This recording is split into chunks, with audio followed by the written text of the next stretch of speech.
Okay, good afternoon. Item number 1 on the agenda. Welcome to the Resources Scrutiny Business Overview and Scrutiny Committee for today. Item number 1 on the agenda, attendance and apologies. Apologies received from Councillor Barnett and Councillor Haynes. Anybody else? Present. Right, thank you there. Okay.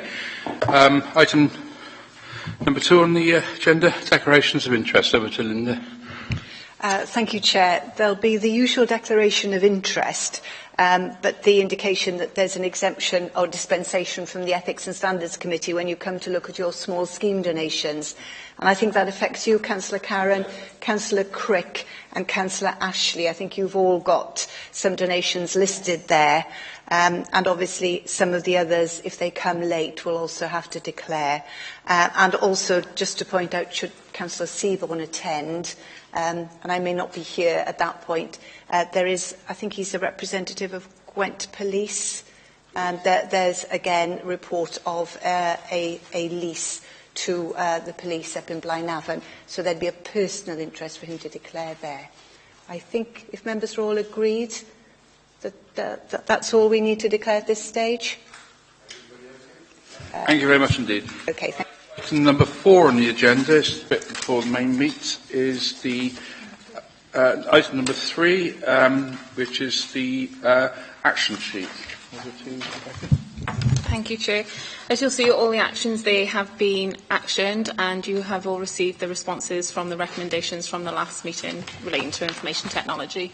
I'd like to move that one, unless there are points to discuss. Thank you. Right, without much ado, agenda item number 4, and I believe it's Mr. Edmonds on that one. Thank you, Chair. Afternoon, members. I suppose I should start with a thank you, really, for indulging us as well. This is not going to be what you'd experience as a sort of typical scrutiny meeting. There is a reason for that. I've always felt that scrutiny is as much about policy development and shaping new approaches as it is about challenging existing ones. And what we're trying to do currently is to develop an approach to customer services in Torfaen that makes us fit for the future. And I guess this meeting has landed at an opportune moment, really, in terms of us being able to not only start to tell you some of the ideas that we're having, the thoughts that we're progressing, but also to get yours and have you directly input into the beginning of this strategy. We're not going to solve the whole thing today. We're incredibly interested in your views on what we're about to show you. And I suspect over a series of additional meetings and possibly task and finish groups, we'd like to work with members to shape and refine the proposals I'm going to share with you shortly. Okay, so thanks for that. I'm going to run through the presentation. It's going to kind of happen over my shoulder. I think it may be worth members keeping their eye on the screen at the back here. Gareth's going to drive, and I'm going to talk you through the slides. In terms of customer services, why customer services 2.0? In simple terms, it's version 2. It's a new approach to doing this. But it also sort of stems from something called Web 2.0, which was, I guess, the departure in technological terms from the internet being information being provided to you, born of what the supplier thought you wanted to look at, to a much more networked, interactive, collaborative approach that is Web 2.0, where you get to decide the kind of stuff that comes your way. And that's really what we're trying to do with Customer Services 2.0. It's less about us as an organisation pushing information at customers, more about those customers being able to get services and information in the way that they want to get access to it, and to be able to do that from anywhere at any point, rather than us channeling them into the organisation between set office hours and in set buildings. In simple terms, this whole concept is based on knowing.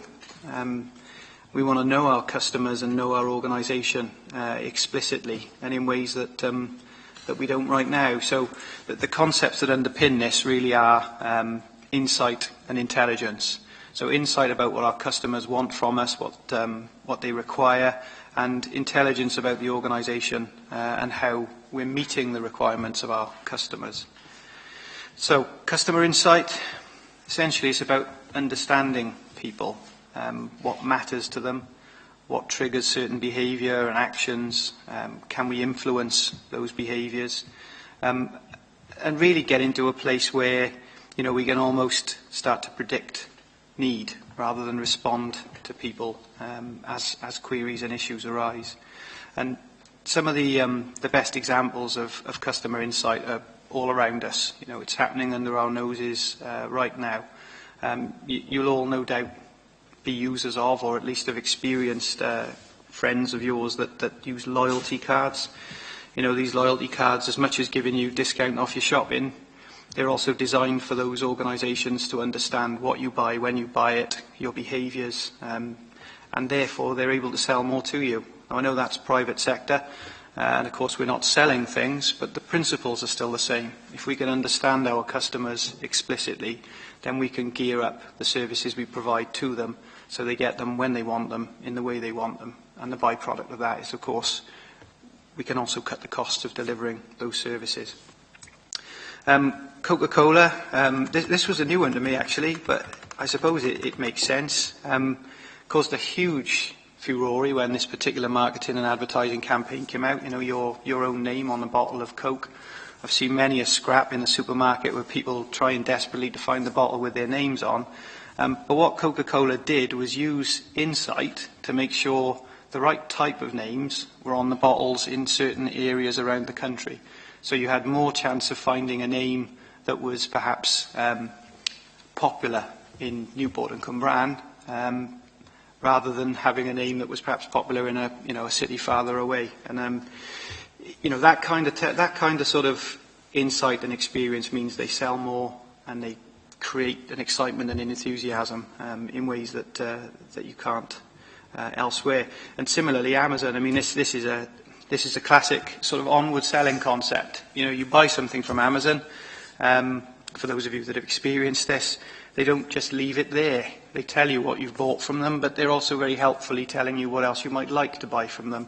Things that, you know, are based on your previous searches, your previous experiences, things that other people have bought when that particular item has been purchased. And essentially it's all geared around, you know, getting more out of the customer. But similarly, as a customer, you're happier because not only are you buying a product, but if you need batteries to deliver that product, they're selling you those at the same time as well. It's that kind of experience. So thinking about that in the context of public services, we're getting to a place where we can target market and communicate with our customers to try and build loyalty, to develop relationships, really by understanding people's preferences and then predicting what their next need will be. You know, the example of a customer phoning up to report a missed bin and the customer service officers being aware of who that person is, who lives with that person, and be in a position to say, you know, just on the off chance, were you aware that your child's school was on a teacher training day tomorrow? Extra information that they perhaps weren't looking for, but might be really helpful to them to help deliver a better customer experience. And we've also got intelligence, which is perhaps the organisational part of this. And this is really about understanding the information that we've got, and we've got an awful lot of it, interpreting it in a meaningful way so that we can use it real time to help make our services better. You know, we've talked previously about, wouldn't it be great if by the time a refuse crew had left a particular street or set of streets that they were informed that they may have missed a bin or two in that particular street, rather than waiting for that to filter through over a couple of days later when it's perhaps too late for them to go and do something about it. We can get there with this strategy. So we've got to look at what our performance data is telling us. We've got to use that performance data to change the way services are designed. You know, I think we talk regularly about the abandoned call rates and the number of calls that are coming into customer services and how quickly they're being dealt with, but you can't lose sight of the fact that those calls originate largely because we failed to do something right the first time. And if we can use the data to understand why we've done it wrong and fix it, the call doesn't come next time. So there are two, very, very definite strands to this.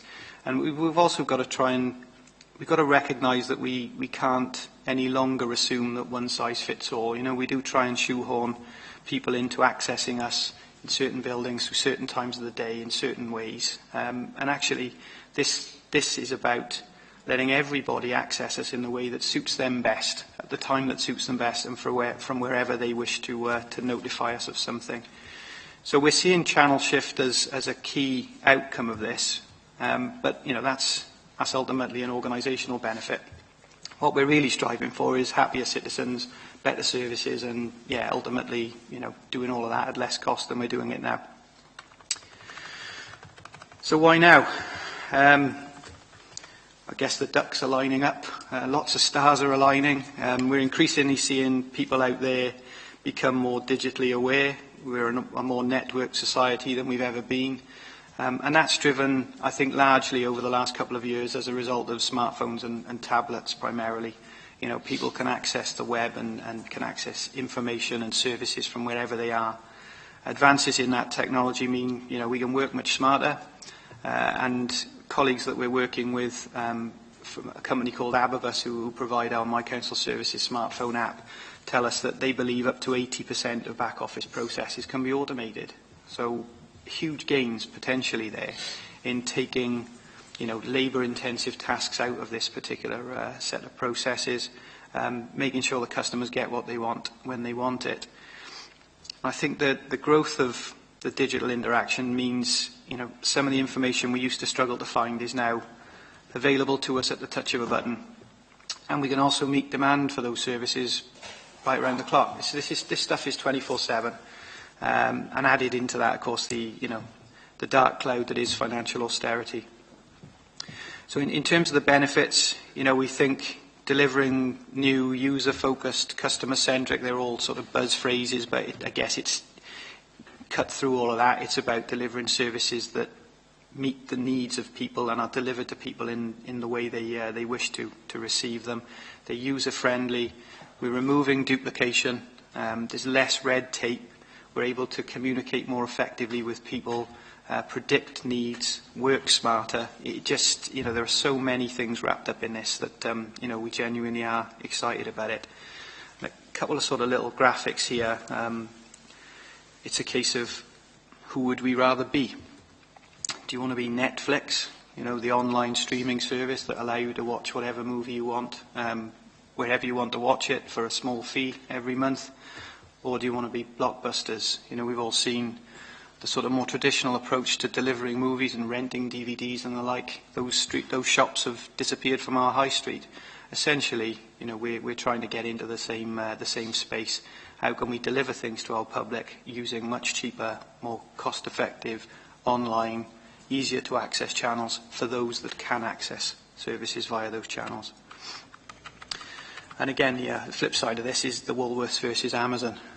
We saw the decline of Woolworths, but Amazon has gone from strength to strength. I think it was Cyber Monday, wasn't it, earlier in this week, and a guy from Amazon was on the TV. I think he said they'd received something like 5 million transactions in the first couple of hours that they were trading that morning, and phenomenal demand. So, in terms of ownership, this is a question we all often get asked. Well, how many people can take advantage of this? This is the latest Ofcom data for Wales in terms of August, and you can see. That's for Wales. That's for Wales. No, but we're of the opinion that there are going to be these sort of differences in terms of some of the geographies, but there are also going to be similarities. I mean, if I was to ask around the table this afternoon rather, how many of you have got a smartphone? Councillor Brooks, Councillor Ashley. So around 50, well, excluding Reece from the back, around 50% saying they've got the smartphone. How many of you have sort of banked online or shopped online using those devices? Roughly the same again. So, I mean, we've got, whilst you can argue about how prevalent this usage is in Torfaen, the fact is there are a huge number of our residents that have access to these tools and use these tools to do lots of things other than interact with the council. And what we're trying to do is to help those people that can serve themselves do so using those devices. And that's what this is. That's what this is about. I think we need to do a lot more research into what people do have into If it's okay with you, Councillor Craig, if I get to the end of the presentation and then we'll sort of come back and pick up on some of those specifics. In terms of, just to give you sort of some of the examples here, and this is hypothetical really. I'm just going to turn around because it makes it a little bit easier in terms of what I'm looking at. So there you go. That's a sort of hypothetical breakdown of waste and recycling calls that come into the organisation typically at the moment, and using the sort of industry standard for the cost of transaction, which differs between face-to-face, telephone, and coming in electronically. And you can see, the terms, that the amount that we're spending per month is much heavier in terms of the 1,500 calls we're dealing with face-to-face than the stuff that's coming in on the channel.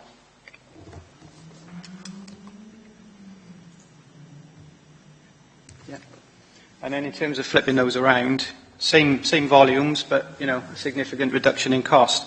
Now that's hypothetical, but it does give you an example based on real numbers of how much money is currently wrapped up in serving a large number of people via the telephone that could be saved if a chunk of that crowd were engaging with us electronically.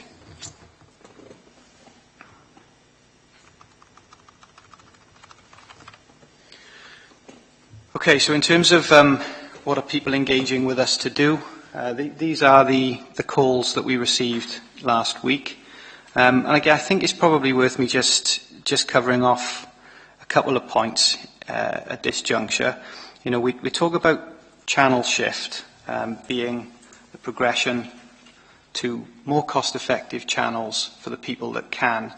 We're not talking about turning off channels. I think it's worth raising that point. This is about making sure that the people with complex needs that need to get access to us face-to-face can do that, because the people with less complex needs that can serve themselves are doing that.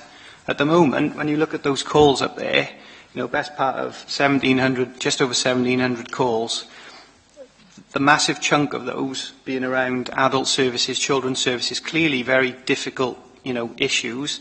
They're sat in the queue alongside people requesting van permits and organising special collections, and they're given the same weighting. So if we can use this as a means of letting those people with the higher level needs get in touch with us quickly, because the rest are queuing, then that's got to be a step forward. So just a hypothetical example again. Say, for example, you rang the council's number and you were presented with a press 1 for adult social care, 2 for children's social care, 3 for revs and bends, and for everything else press 4. Immediately you're able to hive off, which is what should be happening. So it's not, don't think that what we're saying is we're going to chop these things off and we're going to force everybody to do things electronically.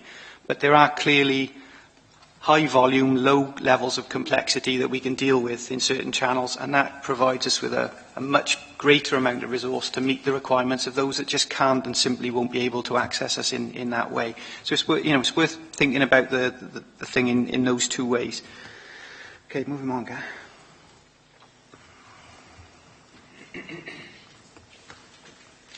And this is perhaps the next phase of the journey. I'm conscious we're talking about probably a 2 or 3 year experience here. And in the early stages, we will be looking to move people that can manage their own need onto platforms where they do so. But of course, reiterating what we touched on earlier on, the best type of customer service is not to have a failure in the first place. So getting to a place where we are able to help colleagues across the organisation understand where things are going wrong, put those things right, and then reduce the number of calls coming in across the piece. Okay, so we've got a little video, only a couple of minutes just to show you. I'll explain a little bit more about it once it's done.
Okay, so just a little example of the kind of thing that we're trying to put in place here. And I think the impressive thing about this for me is that, that's a video on the future, but actually, we've got a lot of those building blocks in place already. So to be able to create a situation where our workforce are connected to the customer, where the processes are as automated as were described in the video by BlackBerry, is in our gift right now. And this isn't at the expense of things that we're doing now. It's as well as it's a progression really, so that the services we provide are much more cost effective and much more customer focused than they have been to date. So I guess the key really is how we're going to get people to self-serve. That we've got assisted digital is how we describe the approach to helping these people who aren't online and not confident using online services. We're seeing this, and this is, I guess, I've explained this to Lisa previously, we're seeing the channel shift approach as more about changing behaviours. It's a behaviour change campaign as much as it is about, redeveloping the customer service offering. And, in terms of the journey that we're on, this is the beginning of it. We think this is the right thing to do. We really need members to be engaged in this process and to help us to shape the approach as it develops. But we think it's the right thing to do. So in terms of the role of scrutiny, first and foremost, we'd like your views, but also we'd like you to play a part in this. And I think, Gareth uses the term regularly, channel shove. That's not what this is about. This isn't about forcing people onto platforms that they don't want to be onto. This is about encouraging people that are able to operate in different ways to do so.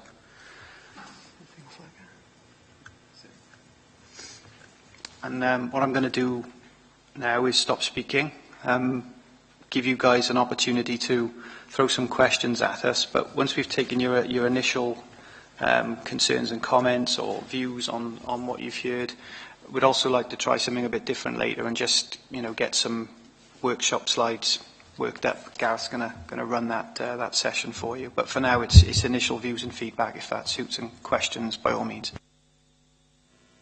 Okay, thank you very much there, Ed. That's very interesting. I hope members found that useful. Apologies if I went out. I just had one of my fit sessions just so people know I did, and people were alerted to that. I do get that occasionally. Normally recover from it. Thank you for that. Who would like to kick off? Okay. Burning question there by the look of it.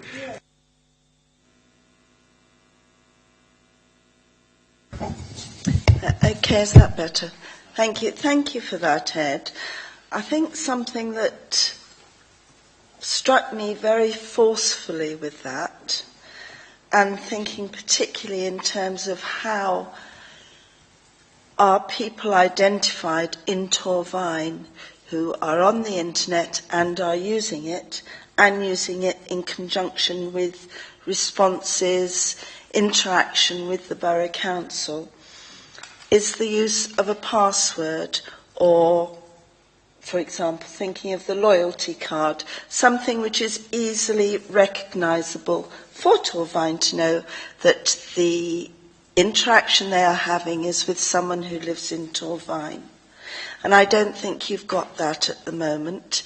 With telephone, when it's a private residence number, you've got the 01633, the various codings there which designate whether people are living in Cwmbran or areas of Cwmbran, 01495 for Pontypool. That's a clearly recognisable coding system that tells you when a call comes in, that's from one of our residents or one of our businesses. That's not the case when it comes to information that you receive over the internet. Now, I went on to the website last week and it asked me for a password. And I thought, well, I'm not sure which password it's asking for. It could be the one that I use as a councillor, or it could be something quite different. I think that it would be extremely helpful for Torvine if people who lived in Torvine had some kind of password that made it very easy for you to see, as Torvine employees, that you're actually getting a call from a resident. It could be linked to the number that is on their council tax bill, or it could be linked to the house number and the postcode. That seems to me something that's easily recognisable, and people wouldn't be liable to forget, because we've all done things where we've transposed figures or so on. Something like that is easy. And I think then, when it comes to looking at some of the information that we are given in a report like this, we might not be so sceptical about the information and where it's come from, and whether it actually applies to the residents of Torvine. Because looking at these figures, I'm quite concerned. You know, when you think in terms of, for example, I have at home all sorts of interactive information systems, including smart TV. We have been online for a long time now. Our bills are going up and up. We've stayed with BT because I have a particular affinity with BT because I worked with them on a communication level. All the bills went up, or are due to go up, I think, this December. And when you look at how much they're going up by, it's quite frightening. We are finding our level of usage is going up considerably. We're going up into the next band. Now, that for people who are unpensionable age, a normal pensioner would find that far too much to be able to, when you start to build it in to your everyday budget, that is a very sizable amount. And it's that sort of thing I'm concerned about, particularly, as you say, when you look at perhaps changing the system so that the people who have got queries about social services aspects and so on, who are really your more important customers, need to get through. There's a couple of things wrapped up in that, and I'll ask colleagues to jump in if I don't cover this off properly. But the first two things I'd like to cover off relate to the app itself. When you download the smartphone app, you have to register, and you put your details in, and you also choose a password that's meaningful to you. And as a result of doing that, you add your postcode, and so when you send your information into the organisation, instead of doing what you normally do when you telephone, which is tell them who you are and where you live, the system already knows who you are and where you live. Yeah, it's recognised. But the other thing that is worth pointing out, of course, is that I don't think we necessarily want to limit this system to just residents of Torvine, that if somebody is visiting the borough and notices a pothole or notices some rubbish, we should also be encouraging them to point those things out to us. Now, you can make anonymous reports via the app, but the benefit of the app, which again, we'll explore with members as we take this forward, is once you've registered a problem, as that problem is solved, you are notified directly of the progress. So whereas in the past, perhaps you'd ring up and you'd say, I've had a missed bin, and then 2 days later, if you hadn't had any information back, you'd ring again, what's happened with my request? The app will be telling you, you can expect a call from us in 2 days, and then as that gets progressed, you'll get an email or a notification to say, that's been collected or what have you. But you only get that if you register. So whilst you can report things anonymously, we can't tell you anonymously that things are progressing. So you're sort of driven really to try and provide some information to us because there's more benefit in it as far as you're concerned. So yes, you get a password. Yes, it's a password that you choose. Yes, we know that you're a Torvine resident or not. But really what's key for us in all of this is getting that request into the system in a way that is more efficient and more effective than the existing processes, provide. So that's the issue around the password. The other bit, in terms about the figures, I'm more than happy as part of this exercise to test the water with Torvine residents on levels of ownership. But again, I don't see that as fundamental in terms of the Channel Shift project, because say we've got, I don't know, 45% of our residents who bank with us rather than the 51 that's recorded up there. If we can just get those 45 engaging with us on a new platform, it's going to be hugely beneficial for us and for the customer as well. And I think the last point you made around the sort of cost of things, I know exactly where you're coming from. Most broadband providers and the like will give you a package, a deal to get you in, and then in 6 months' time that deal goes up a notch. But because the space is becoming saturated, there is always a good deal out there, and there are always websites like Uswitched and others that will help you find the cheapest deal. Many of those are now unlimited, so it doesn't matter how much time you spend on the internet, because there's no cap on it. You don't get charged any more than the flat fee. And they'll also handle the migration from your old platform to the new. So I recognise, if you want to stay with the provider you've always been with, unfortunately, the way the sort of private sector tends to operate is it gives its best deals to its new customers, and over time it will incur cost. But so would ringing the organisation, so would driving up to the civic centre and coming into the customer care centre. It's just a different type of cost, and probably one that can be lessened with some good negotiation and checking out who's giving what at any given time. Other members? Glenn? A couple of questions, if I could. I mean, I understand what you said about the way that the app works. But then we're down to how much take-up have you had of the app. But we've also then got, what worries me about this is this right first time that Bill Price's Amazon has used. If somebody contacts us via whatever medium, really, I mean, most of my complaints come not from somebody saying to me, they haven't collected my bin. They come to me because they've said, they haven't collected my bin, and I've rung them or emailed or whatever 3 times, and they still have not come and collected my bin. So there's a couple of questions, really. Have we any idea how many of those calls we're getting are repeat calls because we haven't done it right first time? And 2, where's our assurances that moving down this platform, we will end up with this right first time attitude? Because it's got to be a right first time attitude, isn't it? Because the minute they use that app and they don't get what they want, they're on the phone.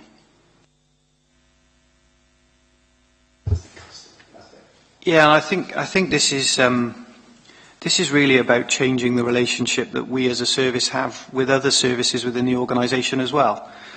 Because I mentioned earlier, typically, we are judged on things like abandon rates when we're not answering enough calls, which are actually linked to service failures that aren't ours in the first place. So there needs to be a rebalancing of the relationship so that actually we are evidencing to other service areas repeat issues. But I think the other thing worth mentioning here is that as well as the My Council Services app, we've just purchased My Council Services Contact Centre, which will replace our HEAT application. So if you come into the Civic Centre and report something face-to-face, you go into the same system as if you were to report it electronically from farther afield. What that gives us is something we've never had before, real-time, geography-based reporting information that we can cut, slice, dice, make decisions on in ways that we've not been able to previously. I've mentioned to the Chair previously, and I was at an exec performance review session this morning where, again, I raised, I think, the opportunity that this system provides members to bust some of the myths that exist about particular wards and particular issues, because we will have so much data that we can make available to you in an automated way that will tell you what the top 10 issues were on your patch in a given week, that will help you to actually deal with more effectively with those things. At the moment, you ring into the organisation whenever someone tells you something's gone wrong. If you know, because of the reporting information that you've got, that actually it's gone wrong 10 times, and you can see that 8 of those people have contacted the organisation on 3 separate occasions, that gives you a much stronger case to then make to the service area that you're dealing with. So our job is to make sure that people out there know how we're performing, that the people within the organisation know where we're letting ourselves down and can start to do something about that. And specifically, you know, members and officers are able to understand what's happening across the borough. Because there are occasions when people, you know, perhaps have less than legitimate concerns, but we treat them exactly the same way as legitimate concerns because we don't know with any certainty at this stage. The intelligence aspect of this gives us that feedback and it gives us it real time. I mean, the guys behind know they've used this system much more than I have, but you know, if you wanted to know how many missed bins there'd been in a particular ward in a particular hour, they can show it you on a map. Straight away, it's connected and integrated. And so, yes, there's something in this about the number of users that take up the application, and yes, we'd want that to be tens of thousands. But the fact that those who don't take up the app are still giving the same information and allowing us to report on the customer service piece as a whole gives us a much better platform than we've had previously. So I still come back to my original question. How many people have taken up the app? And have we got any idea how many of the calls that we're now receiving are repeat calls? Do you want to answer this one, Gav? I've just had a look now, actually. So since we went live in April, it's approximately 779. That's across iPhone, iPad, iPod Touch, Android, and BlackBerry. Is that calls? No, that's downloads of the app, or registrations of the app. We've got registrations on the website as well, which link into the same system. That's significantly higher. So that's around 4,154 now. But a lot of that, I should just say, is because we're transferring from one system to another. So that's going to rise significantly. You lost me there. Sorry? You lost me there with that one. Yeah. What are you saying is 4,154? Is how many people have got it on their computers or on their laptops or their... Yeah, so when you download the app, you register with a username and it almost creates your own sort of personal sort of profile, so you can check all your reports that you've put to the council, either via the app or via an online portal. That same system, exactly the same, is also on the website. The two are seamless. So our website forms and the app forms are integrated into one system. So we've got that ability now where you could report something on the app or you could report something on the website, and when we go live in December with the contact centre, you can report something over the phone and it all goes into the same system. So really what we're looking at is the ability for people to report things on a whole range of devices, however they choose, and it goes into the same system. So you could report something on the app, you could walk into a contact centre the next day or a couple of days later and follow up that report. The customer care officer could be able to follow up that report through the same system. Can I just add something there, if that's okay, just to capitalise on what Gareth is saying? I think at present we've got something like 2,500 registered users who've registered themselves to use the application.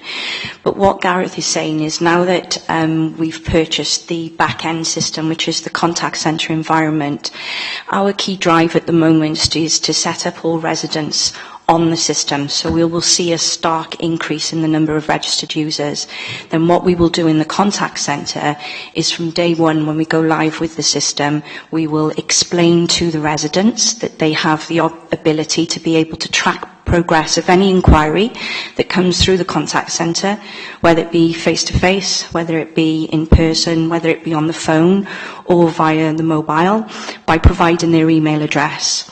If they provide their email address, we then register them on the system, and then they're able to track progress of their inquiry right the way through to resolution. Will you be able to do this on Twitter and Facebook as well? There's a lot of people using that rather than email these days. There is the ability to link into Facebook and Twitter as well, yes. Thank you. And is that going to be, those saw that system from BlackBerry, is that going to be able to have some elements of that on there? Because that's absolutely amazing. Absolutely. As Ed was saying, there's quite a few bits of functionality on there that we could probably already deliver. Again, just picking up on the presentation that Ed has done, we've already got the facility that we've been able to automate a lot of the back-end functionality. So I think the best analogy to give you, to show you the difference between the two systems at the moment, is at the moment, if somebody somebody rings in to report that they've got a missed bin, there are a lot of admin functions that both we have to do in the contact centre and the back office in order to get that report over to them. Under the new system, what will happen is that request will come through, it will be logged by a contact centre operator, and it will go straight over to the department.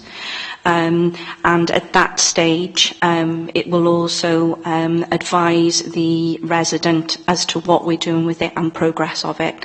So it's a big difference. And one of the other applications that is involved in that we haven't taken up at the moment, but it's something that we're looking at, is the workforce module. So there is the potential that it could actually, like the presentation shows, go straight to the engineer for a street lighting or a refuse collector, for instance. So you'll be able, pardon me, I come from supplementary here myself, so you'll be able to offer a system a bit similar to what Amazon does when they're tracking. That's what you're saying? Sure, yeah. More questions, members? Steve, you were in online. The point I think that I would make is the cost. £600. Yeah. £600, right? And others that are around similar prices. So, in order to be able to access this and to use the app and all the rest of this, you're going to have a smartphone. That's the first thing. That's mine. It's not the council's. The council's in the box. The bottom line of it all is that with the broadband, I'm about to move home shortly, and then I'll be after Virgin Media, because what Virgin Media do at the present moment, they will offer nice prices to new customers. I have been with Virgin Media and the former NTL since the day they started, yet I pay all of the top bills because they don't offer things to customers, and I'm going to tell them straight, shove it, I'll go somewhere else and have another one. Now, this is the thing that worries me, because I picked out Virgin Media there. They won't come back to me because I've had a chat with them last week at the Ideal Home exhibition and put an awful lot of points to them, including that one. And they heard that very sympathetically from me. Well, I thought it was anyway. But the point that I make is that when you get tied into all of this technology, it's out of date 20 minutes after you've had it installed, and then you find you're making calls from the mobile telephone and all of the rest of this, and you find that the mobile telephone companies are charging more for those sort of calls than they are for an ordinary call. And I think these are all of the things. I'm sure that you may well come back and say, we thought of all of this, and if you have, I'll feel reassured. But the problem is, I'm not going to name the company now because that would be unfair. I made a complaint to a statutory company about a problem that I was having personally, and when the phone bill came, the call cost £7.16, because the number that you were ringing on, which I thought was free, it was a premium line call. I can tell you I've had the £7.16 back because I was on the phone playing out with them. It's not so bad paying it if you know that you're paying it, when you're paying it and you don't know you're paying it. There are where all my worries with regard to what we're doing come from. You have to have the equipment to be able to use it, and there's a cost element to the user at that end, and I want to be reassured that there are no charges that will be abound by Torvine Council by way of Premier line charges and all the rest of this, because I have to tell you, there are some councils in Great Britain where you are paying Premier line charges too. A few of them being found out, as you know, from the newspapers. So that's my worry about all of this. I believe I surprised everybody at one council meeting here when I think I was the first to put my hand up. I think I was the first anyway, when they put the app on there. And I think I turned around and said that I thought, well, that's a damn good idea. I'm up for that. And given that I can't be described here as being the first person off the mark with regard to technology, That app there I use quite frequently. But that's my main concern, is that we have to take into account of the cost, particularly with elderly people and all of the rest of this. They have telephones. I know a person I was visiting the other day, Lillian, and Lillian is of an age, but I have to tell you that she's as sharp as a knife, and she had her mobile phone there, was handling that. But at the end of the day, it wasn't a smartphone or anything like that. And I think we have to remember that people have to have smartphones, and the rent on them. I mean, I only pay 11 quid for mine, but I own the phone. And I think all of that's got to be taken into account. So I've said enough. I think I might have got the point over. Oops, I'm going to I think we're in danger of me not being able to respond to all of the points. Is it okay if I just respond to Councillor? Go on then. I've got young people in the house, students is the other one, older people is one of them, students is the other, and also unemployed people, because you've got all that lot as well. And bearing in mind, you've also got people like the unemployed people. They do the same thing as we do, and everything is contactable on various numbers. So I just make that point. It's not just us. And if you're unwaged these days, it's terrible. You've got to get hold of contact centres, and there's been quite a lot. It is a worry. Okay, I'm going to be blunt on a couple of things, because I think we've got to get this framed properly. If you don't want to use a smartphone, if you don't want to use broadband, and you don't want to use the telephone, you can still walk into any of our customer care centres, log your call and find out progress.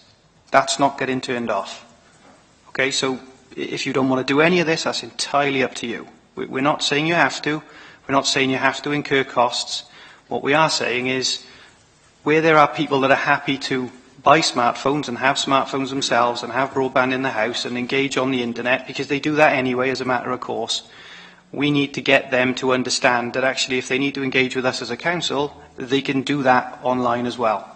And if they do that, we'll be able to deal with many more citizens than we can currently, and that leaves more capacity for the people that don't want to spend money on these newfangled devices. So we're not turning that off, we're not forcing people to spend money, but what we're finding is an awful lot of people out there have this technology now, but they don't know they can use it to engage with the council. So this is about helping people to understand they can engage with the council, and that by doing so, they'll get good levels of service in the way they want to have them delivered. So the people that don't can get good levels of service in the way they want to have them delivered, which might be face-to-face. Just covering off a couple of things. There's no intention on behalf of this council to put any Premier line costs in place. That, is quite the opposite. We'd like to be able to do free phone if we could. And as for the cost of the mobiles, I've been engaged with Andrew Maisie recently.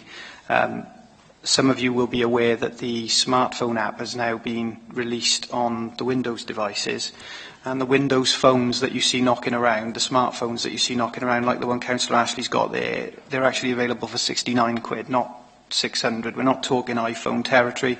Huge range of costs associated with phones, and the app will work on those for those that want to have it and want to use it. But it's important you understand we're not forcing people to do anything. This isn't channel shove. It is about helping people that have this gear, who perhaps find it difficult because they're working, to come into the Civic or to telephone us between 9 and 5 or 8 and 6, whatever the case may be, to get home at night and think, well, it's 7 o'clock, my bin hasn't been collected. I can't contact anyone until tomorrow, in the traditional sense, or I can now contact someone and I know that I'll be communicated with as my problem gets solved, because I have this device which I use for a whole heap of other things, just as a matter of course. That's what we're trying to give. It's not about removing things, it's about adding more choice and helping people that can serve themselves to do so. Okay. Okay. I accept what you say, Ed, and obviously I painted a very black picture to begin with, and I'd better get my app sorted out before I leave here today. But having said that, I'm concerned that given how long the app's been running, and given the figures that you gave us a little while ago in terms of people registered on the website and people registered with the app, some of whom are going to be the same, obviously, presumably. No? So app and website could be totally different people, those figures? But you register on one. Yes. Whether you choose to register on the app or you choose to register on the website, that registration covers both. Both, yeah. Which is what I thought. In that case, the number of people who are registered is actually very small, and I think you need to be doing an awful lot of communication to get this moving quickly. Yeah, I'll come back on that point, if I may, Chair, and just to reiterate what Gareth said, is they're unique registrations, so that many people have registered with us. How they access us is, it doesn't matter. But we do know that just shy of 20% of the contact that we have currently is online. It's electronic in nature. And we want that to be much higher. All that we've achieved so far hasn't been done with fanfare and fireworks. It hasn't been part of a grand scheme. It hasn't been part of a behaviour change campaign. It's just sort of, almost grown by osmosis. We've got to a place where we've picked up several thousand registered users. We'd like that to be 3, 4, 5 times as many. What we're talking about putting our energies into in terms of the channel shift strategy is starting that behaviour change process. And we're seeing quite a number of other applications that will help us. We've looked at a product recently which gives you a huge amount of data on, where people are in the grand scheme of things. And, the advice that we're being given is that they're clearly a crowd. It would be pointless us investing time and effort in trying to get the crowd who don't own the technology and are not interested in engaging with us that way online and working with us that way.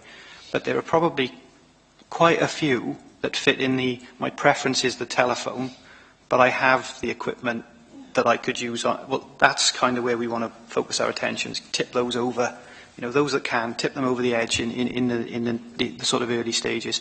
But what I would say is, we've had a good response. That response will increase now as the guys go online with the contact centre, because if I was a customer, and I recognise I'm a resident of Torvine, but I have a particular set of circumstances.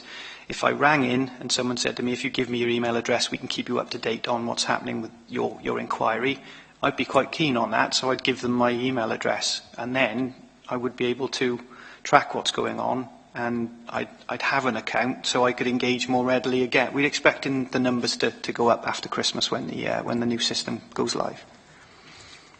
Glyn. See what's going to jump in. I've got a word in a minute. Yeah,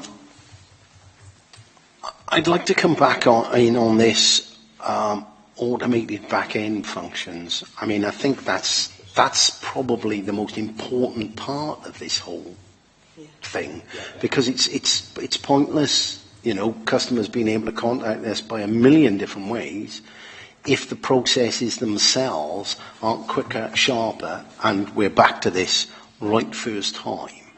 So can you give us some sort of bit more detail about what you're doing to sort of automate the back-end function? Yeah, no problem. As is always the case with these things, there's a sequence. We started with the My Council Services app, so that made it easy for people to report stuff to us. We've changed our contact centre software, which means it's much more efficient and effective in the customer service centre to deal with inquiries that are coming in. The next extension is the product Linda referred to called Mobile Worker. What happens at the minute if... When do we get that? Or when do you get that? I'll get on to that now. At the moment, if you log a call via My Council Services, it goes into the contact centre and, as Linda said, it's passed to the, say, neighbourhood services. The person in neighbourhood services will have access to contact centre so they can update when work is completed. But what they're not is the person out on the street fixing the pothole, and that's where Mobile Worker comes in.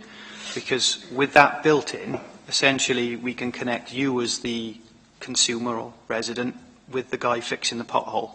So in comes your call, makes its way to the person that's closest to that particular pothole because we know where he is or where she is, what's going on in that particular area. So it gets given to them as a work item.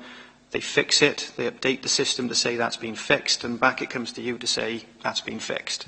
That's what we've got at our disposal effectively.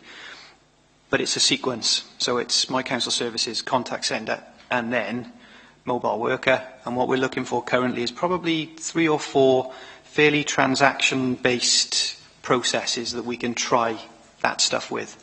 And I think it's inevitable that those processes are likely to be in neighbourhood services just because of the frontline nature of what they do. And if it's around street lights, or if it's around potholes, or if it's around bins, we can really see just what that application will give us. A couple of comments I wanted to make. That My Council Services is extremely popular with the people out there. I mean, that's what you're going to grow, is it? That side. Then one other comment I wanted to follow up on, Veronica, on affordability.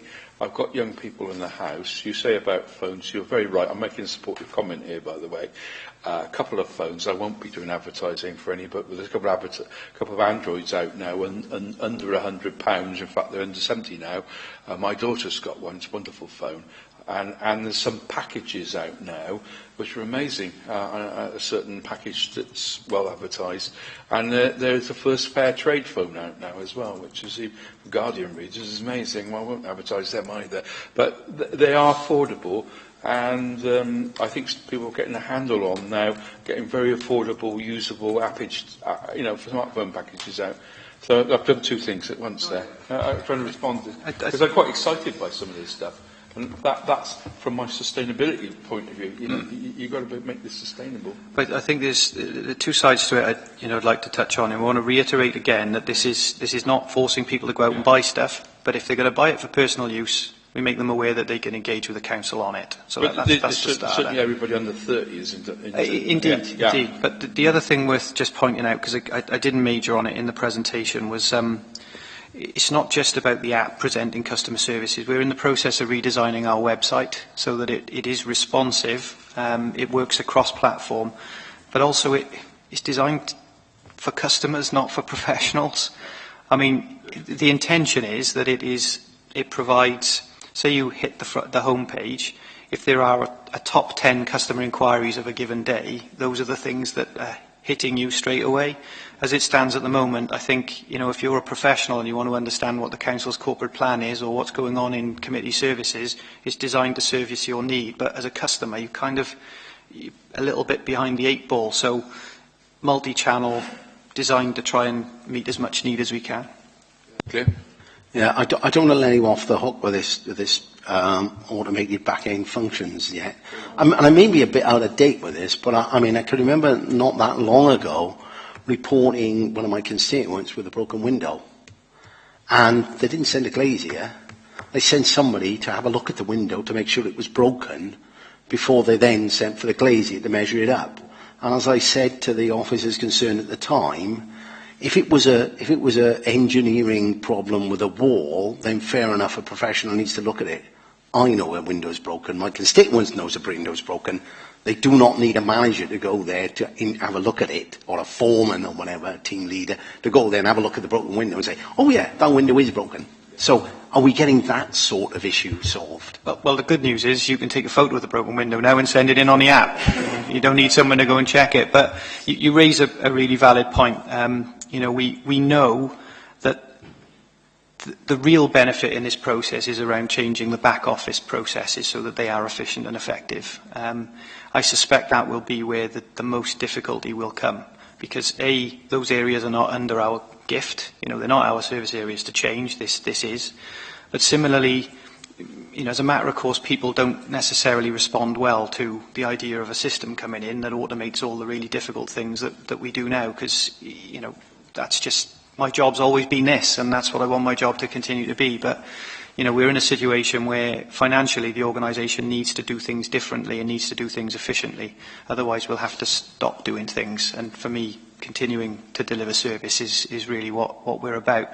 But I think the section in the channel shift strategy on the back office and the cultural changes that will need to occur to really drive benefits out of that is going to be a significant section. It's going to take a lot of work. So I think you're absolutely spot on. Veronica? I'm just concerned about the budgets for these things, because it's not cheap to keep having to update the technology, is it? And you could be in danger. From what you seem to be saying, you're not linking yourself purely to one provider at the moment. Then one of the difficulties can be how you fit different systems together. and you've had that problem in the past as well, so you're obviously aware of it. But the more acute and more sensitive some of the systems become, the more difficult it can be to marry two together.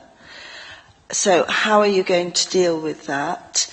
And also simple things like, well, looking at BlackBerry. BlackBerry was top range for a long time. It's come down considerably. They're now coming out with what we just saw on the YouTube to try and meet the demands of the future. Amazon is talking about how wonderful its service is, but a lot of people don't forget last year when they'd had too many orders, they couldn't cope with them. You've got to be aware of those sort of problems too, presumably. Yeah, Can I just piggyback that question? I mean, and I think Amazon's a good one. Right? If Amazon want to update their systems or they want to make things better, or they can sell something cheaper, that's fine, because they use that as part of their cost-benefit analysis, and then we haven't got that luxury.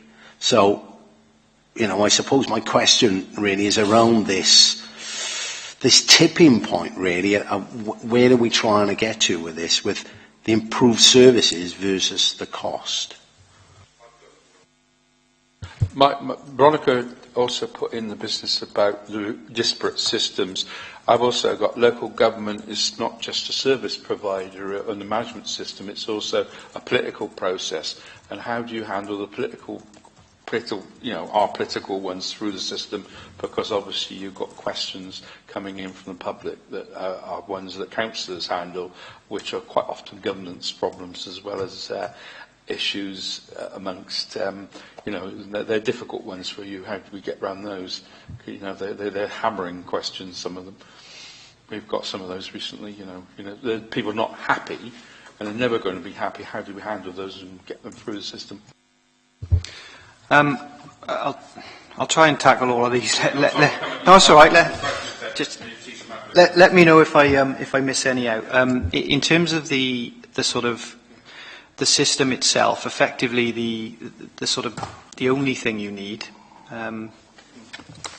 Pick yours up quickly because it's leaking.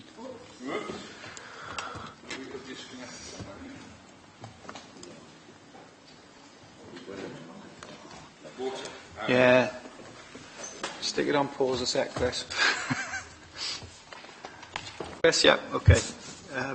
Following on from that minor interlude.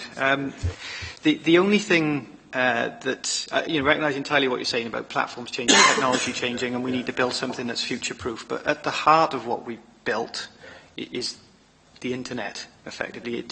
This stuff just requires the web. So, even if a particular device, we end up having the My Council Services app isn't compatible with it, as long as that smartphone can access the internet, you can access our website, which means you can access the forms and you can get your stuff in. So, we have built a product we think that will be as future-proofed as any could be at this stage. I think the cost is an interesting one because this hasn't cost us a lot of money. The strategy that we employed when we started this journey was how functional can we get for the smallest amount of money we can possibly spend, and what we've hit upon, particularly with My Council Services, is a hugely functional product that cost us very, very little. And similarly, Contact Centre, again, hugely functional, directly integrated with the smartphone app, cost us very little. As you start to bring things like Mobile Worker in, which again doesn't need to be a particular type of software, it will work with the finance systems as readily as it will work with the systems and neighbourhood services, because it doesn't do it in the traditional way. It's not about having interfaces that are expensive and have to be updated every time one of the systems gets upgraded. It sort of sits outside of that and pulls bits out and deals with it in its own unique way. So this is not an expensive setup. You do have to pay for Mobile Worker on an annual basis, and it does depend on the number of licenses. But to be honest, if we've got 200 people working in the field that want to access Mobile Worker and are using it, then that's got to be a good thing, but only if we can drive the efficiencies out of the rest of the system, because otherwise we're paying for people and we're paying for the systems, and that's not good. So it is kind of platform independent. It is as future-proofed as possible. It is very, very cost-effective as it currently stands. And I think that's a real positive, because what we don't want to be communicating at the moment is that we're spending tens and tens of thousands on this sort of stuff, or even higher numbers than that when you talk about some of the the very high-end systems. In terms of improved services versus cost, it's both. It's got to be both. Too many people approach Channel Shift on the basis that they just want to drive money out. Actually, it's got to be about customers first, and then if the costs reduce as well, that's a good thing. But we've got to get the balance right. I still think the major investment of our time has got to be when we start to engage with service areas on changing their processes, because that's going to be the deal breaker for us around mobile worker. But even if we don't get that far, we'll still create a really functional front end with customers that are engaged with, updated, communicated with on a regular basis in ways that we just can't engage with them or communicate with them currently. So whilst the mobile worker is the big prize, for us there's a significant prize in our gift right now, and we'd just like to be able to do the two if at all possible. In terms of the political processes, Councillor Ashley, you're probably going to need to give me a bit more detail, put a bit more flesh on this, so I know I'm answering the right question.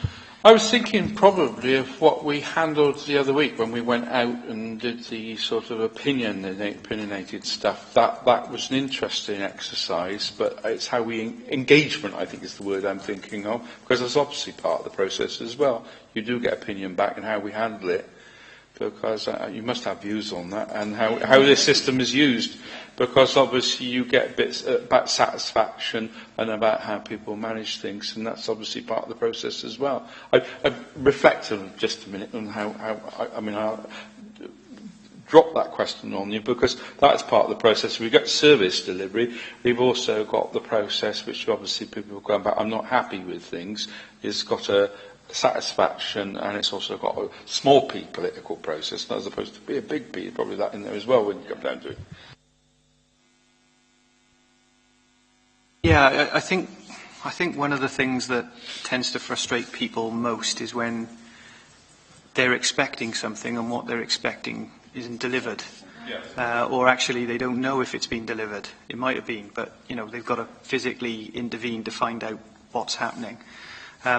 What we're going to try and do with this, and it will require help from others, is that when you first contact us, if that's by the phone, that you're notified if you're in a queue, how long you're likely to be in a queue. Yeah. So you can judge whether you want to wait in that queue, or you're actually being told as well that rather than wait that length of time, did you know you can do this via the website or via the My Council Service app, so you're giving people choices.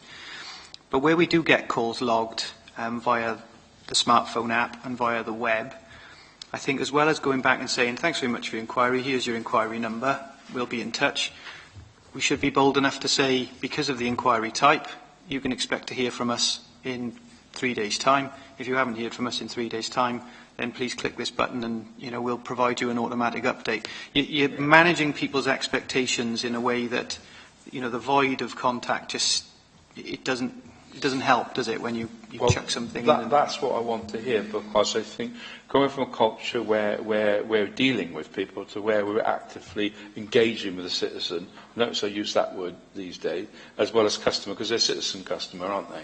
And our services mean a lot to people because they feel they're paying for them any rate. And that is a very important point, I think. And it comes back to the other question I got about Facebook and social media, because quite often we're reacting to social media in a one-way process, whereas in fact it's a two-way process, and people feel they can get back at us as well with that. So we obviously having to use social media in a different way to what we it's not just a thing we give out to people. We're actually expecting people to come back and then respond to it, which is a totally different process. How do we use that?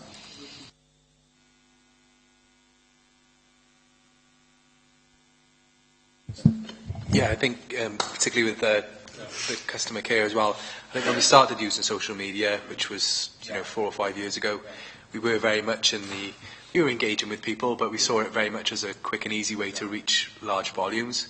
And what I've always sort of quite liked about this is it's kind of evolved based on how citizens were then interacting with us. So I think very quickly, when we were having particularly periods of severe weather, we realised the value of it, and so did colleagues in customer care, as a customer care channel. So we're pretty advanced when you speak to other councils about the way that we use social media, not just as a communications tool to inform people about what's happening in the area, but actually they know that they can put a request on there and it's going to be picked up and dealt with professionally by a customer care officer. We're one of the few councils in Wales to do it. When we talk about this approach, it sounds obvious, but it's not. Lots of councils are still quite a way behind that, and I think it's shown in our followers, where we have the highest followers on Facebook regardless of per head of the population, and on Twitter we're among the highest followed in the country as well. Which, just going back, Councillor Crick, just to the point about the number of users who are online, we have a significant audience of online people who are engaging with us currently on social media, and we do, that's around 7,500 towards 8,000 now just on Facebook. So there is a large volume when you consider that per head of the adult population. There is a large volume of Torvine users, and the age demographic is across the spectrum as well. It isn't just young people, it's predominantly I think 70% of women aged between 25 and 44, largely down to the information we put out about schools and things like that. So, so there is a large audience already, which when we're saying we've got an audience we want to tap into, there's evidence there that they are there and they're using these types of tools. Steve? Yes, I think that in a nutshell at this stage, I posed some points then which were very well answered and everything, and it's the reassurances and all the rest of this that I understand that are out there, and that there are, I'm relieved to hear that there are some cheaper phones. I mean, I've had this one since it came out. It's about 3 or 4 years old now. It's not an up-to-date one.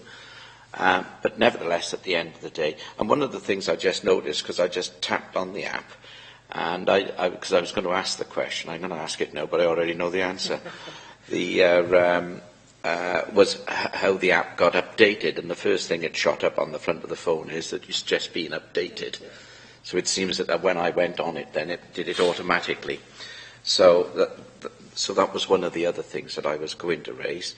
But even from what I've heard now during the course of the scrutiny this afternoon, I've been reassured myself.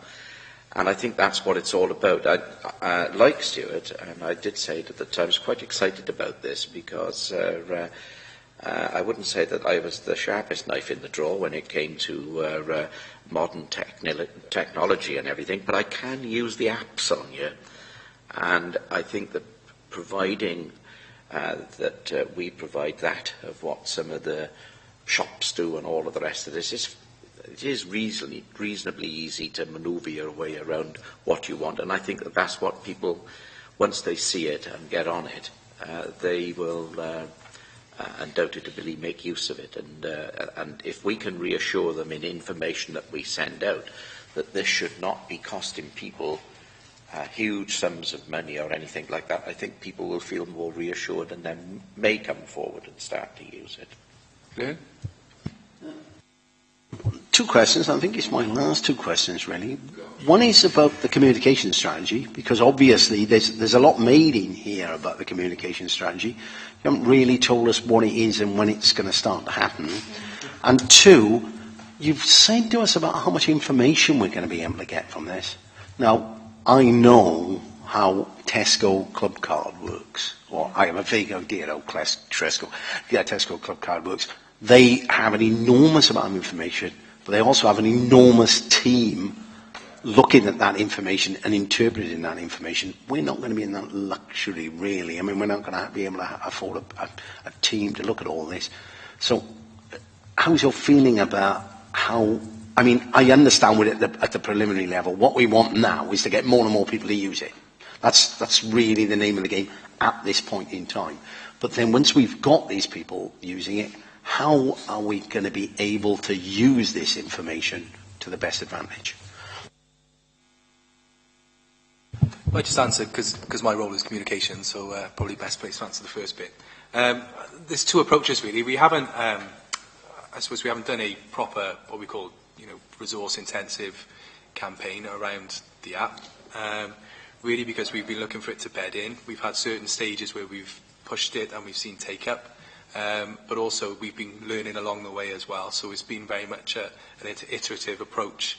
For example, when we first launched the app, the web forms weren't the same as the app forms. So we had two different user experiences. So it wasn't perhaps until August when they came together, and then we saw again a big spike in users and registrations. And the website forms are still by far the most popular way of our online tools for responding. They're probably roughly 2/3. So 1/3 would be through the app, 2/3 perhaps more through the website.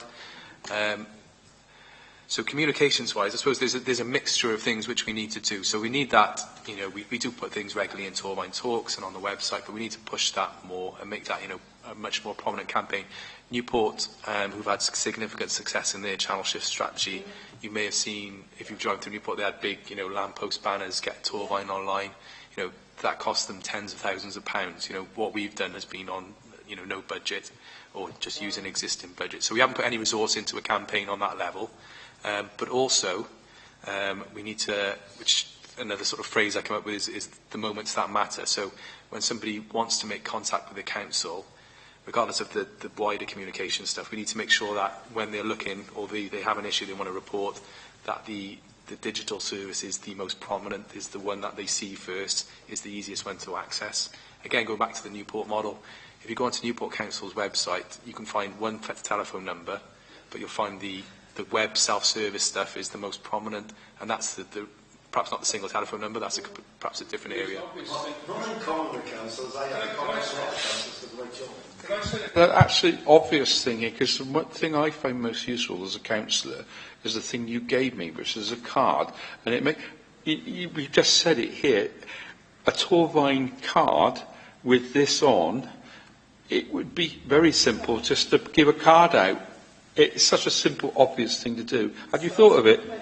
Like a credit card, because I give them out all the time. I wish you had one, because it's such a simple thing. If you've got the one with the app on, the telephone number on, everything on one card, it's printed on both sides. We've got facilities for doing it.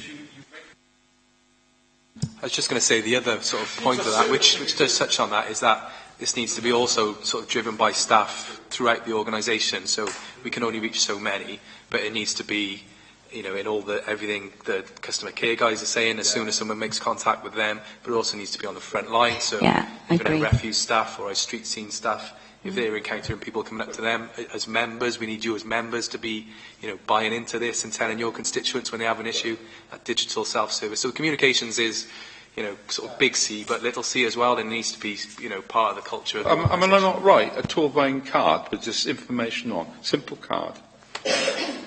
Simple, and you've got the facilities of printing it anyway, I mean, because we get them done as councillors.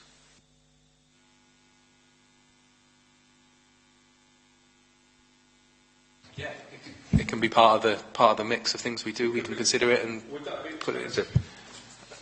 At the moment, we haven't got any budget for it, so it'd be more than we already have. But yeah, if members think that's a good idea, we can consider it and cost it up. Veronica? I need some clarification, please.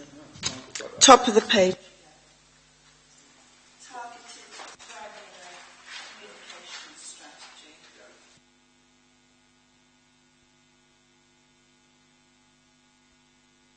Me, please.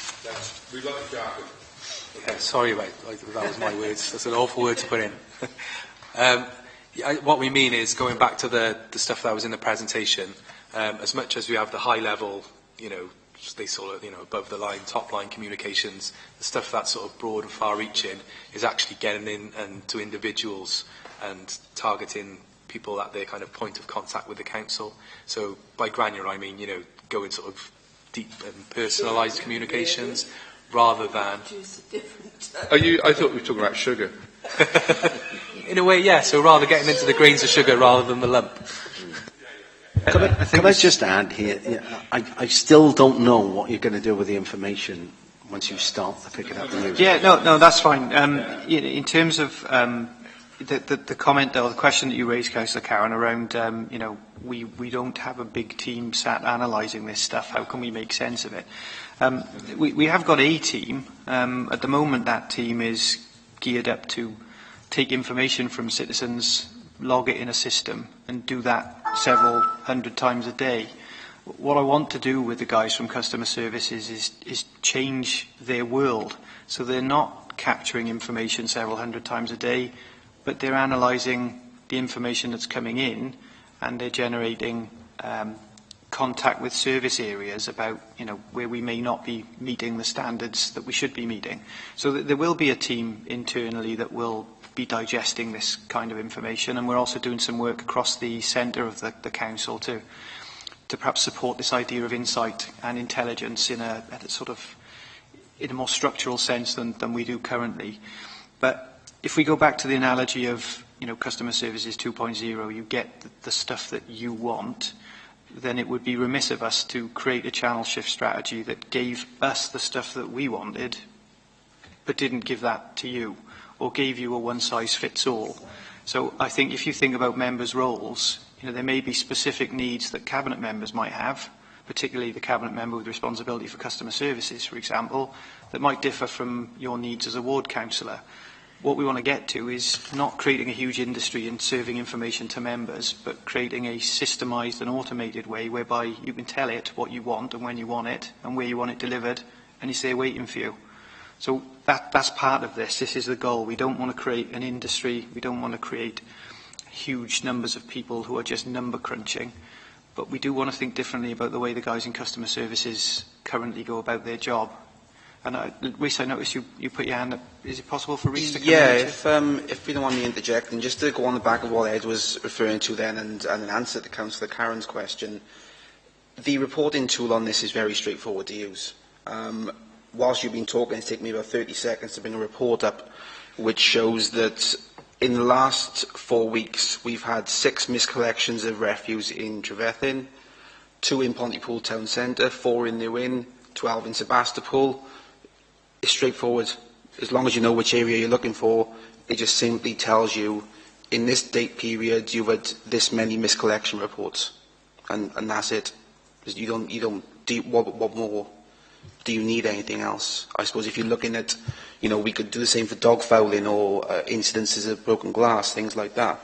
You could find if there's, I don't know, you find always on a Monday, for argument's sake, you get a lot of reports of dog fouling. Well, do you tell the dog warden to go out on a weekend to find out this area because something's obviously happening? So, and like I say, I took a couple of seconds just to bring that information up. That is. Can I just say on the back of that, which puts some more context around this as well. At the moment, this is obviously only based on those who've downloaded the app or those who are reporting things via the website. As I was mentioning earlier, the key driver for us is getting those who phone us to use this, because then you will have a full picture of your ward information and exactly what the situation is within those areas. Yeah. If I could just come in as well, Rhys was alluding there to being able to provide that information to you very quickly. But what it also allows us to do is to generate hotspot information. So, you know, say for example, there's a particular frequency or level of incidence of fly tipping in a particular ward, that it generates a hotspot report, which means we could potentially target resources at that hotspot, or we could do some preventative work if it happened to be, you know, vandalism, graffiti, that kind of territory. We have that, you know, the ability to interrogate it to that extent. But the bit we haven't touched on this afternoon, which is, you know, originally why Gareth got so excited about the My Council Services product, is the communicating out. You know, I know we've had some discussion about the term granular, but if we know who you are and we know where you are, we can tell you stuff that's relevant to you at a given point in time. So if there's going to be roadworks at the end of your street, or if you walk into an area where there's an event taking place, we can notify you directly to your phone that that's going to happen. And that's the sort of more proactive side to this. You know, it's not dealing with an inquiry and responding, it's letting people know. But the ability to do that doesn't require a lot of effort in terms of resource, because the system knows who you are, knows where you are, and knows the sorts of things that, you know, you're interested in. Can I say on that, that will be your best selling point. Yeah. Because the minute you tell somebody in their road that there's going to be some work at the end of their road, they'll tell their next door neighbour and the person opposite. And then the minute they do that, they'll say, well, no, I'm going to phone up to O'Vine and I'm going to give them my email address because I want to know what's going to happen in my road. Well, just to say, there was a water main burst yesterday in Two Locks, and I was quite shocked when I received a text from Welsh Water. I thought it was about something entirely different that I was dealing with them about, to tell me that there'd been a burst pipe. They were physically on site working on it, and what the possibilities and everything were. In my days with working for Caerphilly Council, I was always notified of every traffic accident, and if they were digging the road anywhere, and all of the rest of that used to come through. Not sure that went out generally, but it certainly came to me as an employee. And what you're suggesting is that we are going to be able to do things like that then, because that would be magnificent. One other part of this system you need to be able to square, because it always happens, is what you do at weekends and evenings. Because that's the weak part of the system. And I always have, bearing in mind I've got Arthur Canal in my ward, is trees always come down at weekends, and fires always happen at weekends. You can guarantee someone gets on Facebook or... We are actually working in conjunction with the Out of Hours team. We'll be training them up in the next week or so. We've already met with Warren and the officers regarding it. They will be trained on how to report via the system. Same as they were at the moment. If an emergency comes through, they contact the emergency officer, whoever was on call. But the team will be trained up, so basically it will effectively become 24/7. So they know where Mount Pleasant is, because sometimes I rang them up on the canals. Because no, they're very good. They're very patient with me, but do ring them up about trees and overflowing canals, which is a favourite topic of conversation. No, he's very good. Yeah. I think the selling point with that is the intuitive map that's included in it. So even if they're not familiar with the area, it's quite easy to drill down and get the correct location. Next question with this is how interactive we're going to be with other agencies, because our favourite conversations with the police as well. We actually do get a lot of reports at the moment directly from Bronavon. It's not something that we've worked actively with. It's something they've just taken up themselves to do, to be honest with you. When they go out and do the in-state inspections, I believe they call them, we often get reports via the app instead of them to go back to the office to email in. They'll take the photo and send it whilst they're standing there.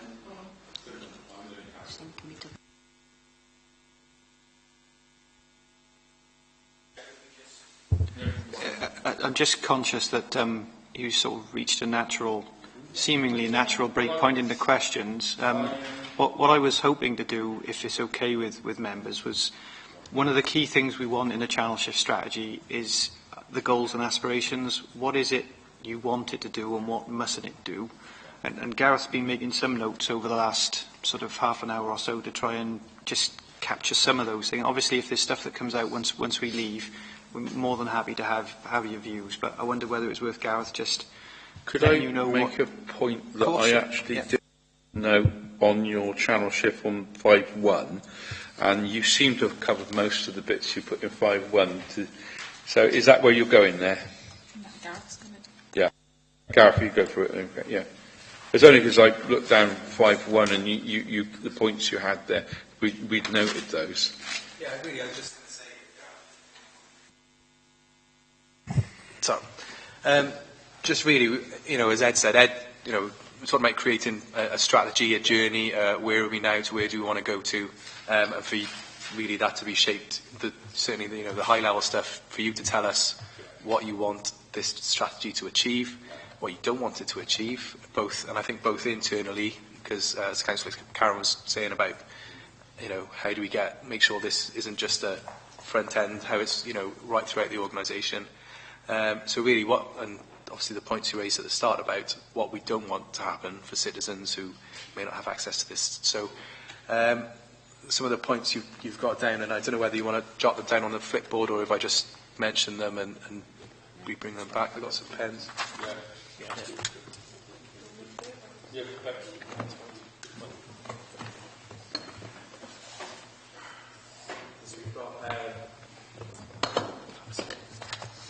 See all this his technology and he still needs a pad. That's right. And he'll need a microphone on.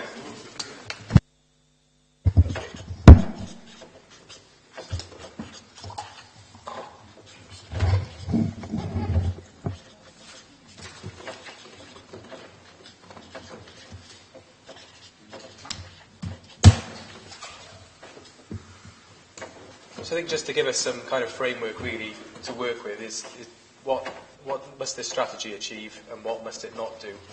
I mean, for customers, it must not prevent anyone who wants to contact the council from doing so. I think that's a good start. So access must be available.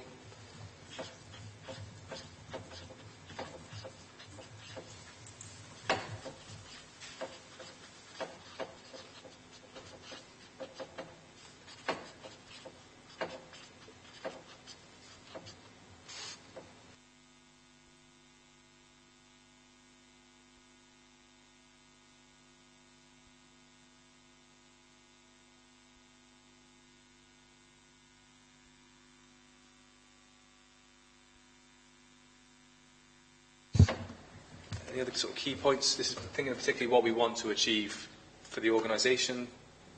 Councillor Karen, did you around processes, around systems? What kind of things are we looking to achieve through this? Well, this one first time is the real big issue, because there's no point in getting it on there and then finding the customers have got to come in or phone 3 times to get it done.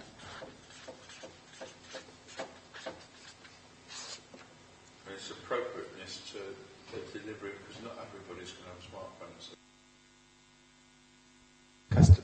There's different strands to access, isn't there? There's access to technology, and there's access,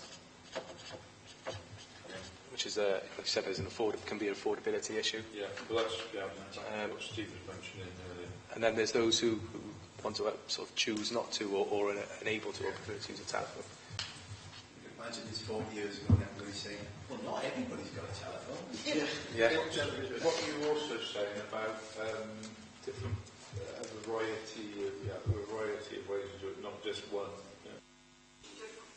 Platforms, yeah.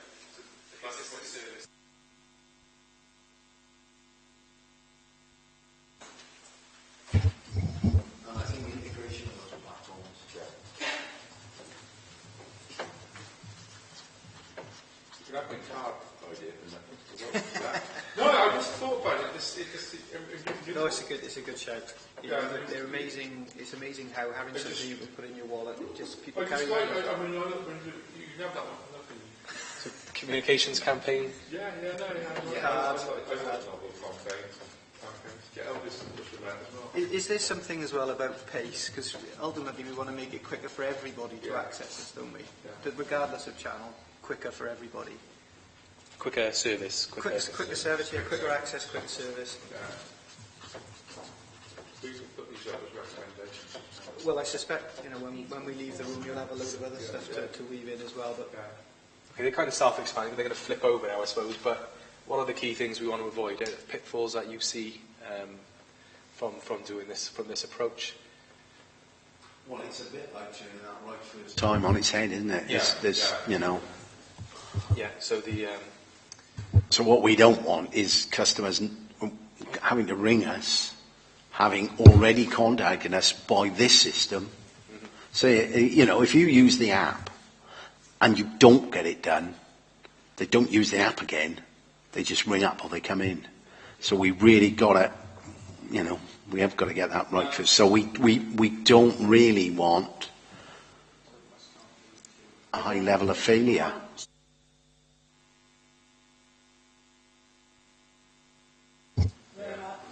I went on to it one number so when I actually wanted to report a problem with something which was in neighbourhood services. But I understood that particular service could act instead of me going through Torvine. I was referred back to the Torvine number. We don't want that happening to people, especially with the elderly. all the services and the agencies. So I suppose it's a sort of fragmented. You obviously got every department buying into it. Not yet. No, but no. Seriously, if you've got to run this one, it's got to be across the council. We've had this before with this. Yeah. Got to join everything up. Yeah, joined up service and integrated from top to bottom is the other bit of that one. I'm only looking at your report here and saying I'm looking at the things you flagged up here. Funny enough. And I think as well, it has to be similar, it's obviously not going to be identical, but it has to be similar across the different departments. Yeah.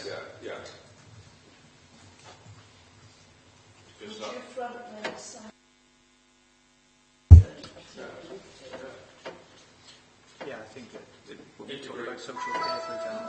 And integrated systems as much as possible. Otherwise, it doesn't make sense.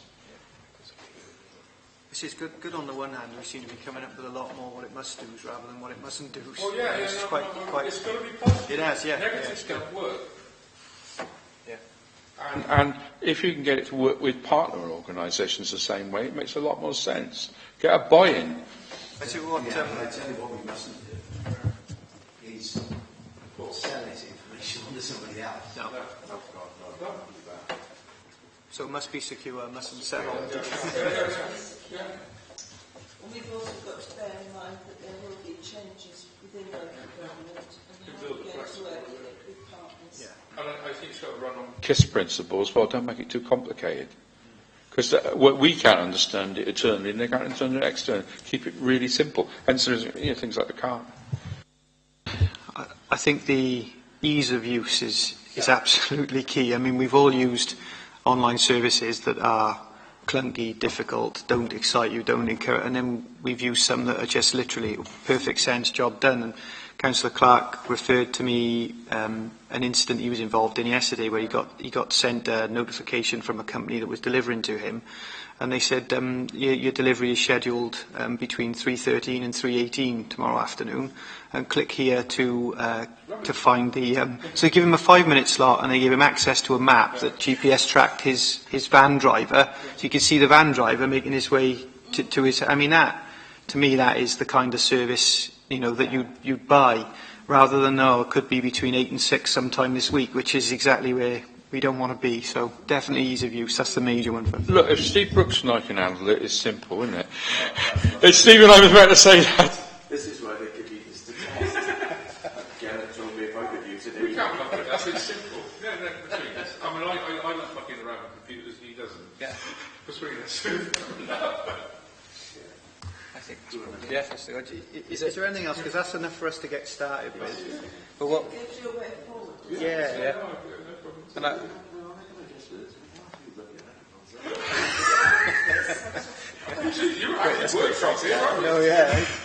who'd have thought it? Right. Are there any other questions of us, or would you prefer us to leave you be now for 5 minutes? Oh, we can sort that for you.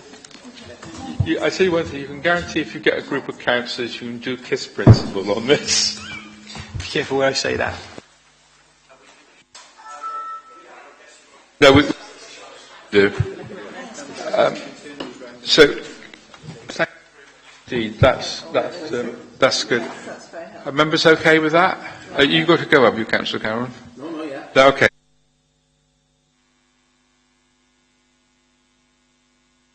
If you can give me 10 minutes, we'll go through the rest of the agenda. I've got 10 minutes. Yeah, okay. Thank you very much. You all can. Chair, just before I disappear, can I just say, obviously, said at the outset, this feels like the start of something. Is there sort of general agreement that the members here today would like to continue to play a part in this as it progresses? I think we need to. Yeah. I think so, yeah. We can then pass on information. That's great. It also means you've got a definite We've got a set of time. Yeah, that's right. So we agreed that we're later on. When would you like to come in on this one again? Our goal is to take what you've told us today and start the process by describing what this thing is going to be, what success is going to look like. I think the journey then, populating the document and seeing what others are doing, some visits around to sort of catch up on best practice will take us however long it takes us. But, in terms of getting started, we'll have something for you in a few weeks, I would imagine. Thank you very much. That something was being released in December or something like that? Yeah, it was. Lisa, do you want to come in on this one? It's the contact centre part of my council services, I suppose. It's for the contact centre for customer care. It brings everything into one, because all of the calls, whether they come from the web, through the phone, through the app, will all come through that system for my officers, which means we'll have a full, clear picture rather than disparate systems as we currently have.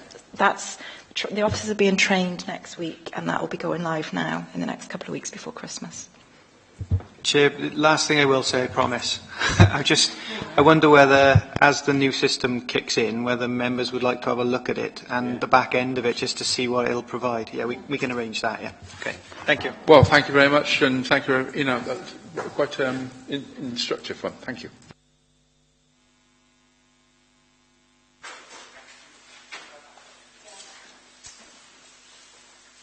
So now on to agenda item 5.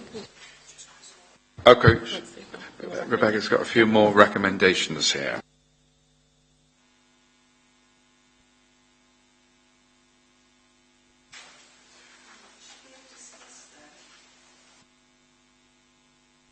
No. These are just general ones. General recommendations.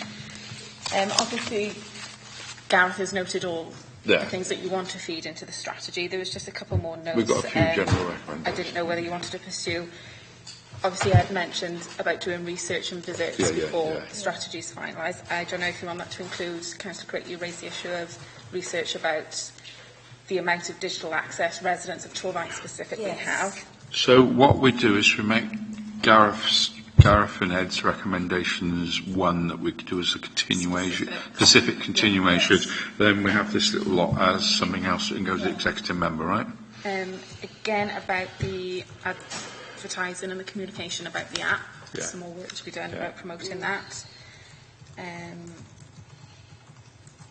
Also, with regards to getting all the services involved, perhaps we need to make a recommendation to all exec members that they take on board the mobile worker, where it goes from the... So if they're all on board with that, and they can filter that through their service areas then. Well, and not just that, but almost all of these obviously that's not going to apply to something like housing benefits. No. But we still need housing benefits on board. We need them to be a part of this automating the back-end processes, as it were. Could we include that point I made about buy-in? Because they brought that, and they were a little bit sceptical, weren't they? So I use a healthy word. It's about... It's appropriate to each department. Yeah, so it's staff and management and buy-in across all departments. Otherwise, as I said, it wouldn't work. We did make that point. So did you write that? Put that bit in there, With regard to the research and some of the visits, would members you like to be involved, obviously? I got the general impression that everybody was interested in that. And that's for absent members as well, possibly. And then just the final one, obviously, for the strategy to come back before the committee, before it's approved in its final form. I think there's 3 specific areas we need to work on. We need to work on that back office issue. You're very keen on that. And we need to know, we need to, I know, but the issue with that is... Well-made point. Yeah, but the issue with that is that, really it's up to us to make sure that that's happening and to ensure that they are happy with what's happening. Because that is probably the most important part of the whole thing. I think we need an update on the communication strategy, because I think we need, even though we haven't got these back office issues straightened out and whatever, we need more people doing this, because it saves us money and gives us greater access for those people who can't do it. So it is important that this communication strategy kicks off quite soon. Actually, I think it might be a good idea to recommend to the executive member that we try and find a little bit of money from somewhere for that communication strategy. If it's even if it's on the somewhere in an investor save sort of programme. Well, can I just? I just want to put my eureka moment about having a Torbine card. I think it's very simple. It's so simple, it works. You can incorporate it into things perhaps that you already do. Or you're already Can I suggest that? Because it was so simple and you did like it. Yes, anything like that. Because, I mean, give a card out, and what's the price of a few of them? A few hundred thousand of them? And those are the types of things that we could interact with perhaps the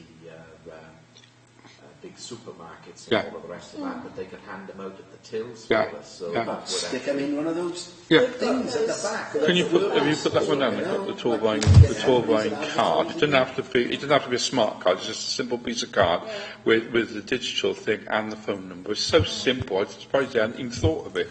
And I think the third strand of the feedback is actually on the information. Because I don't want to find us in the Funnin situation where Funnin had been up and running for Lord knows how many years before members finally got access to it. I think we need to have some sort of access. Great, thank you. I think you've been very productive there, members. Thank you. Can I just say, I think we need to be careful with the information, that they don't end up with losing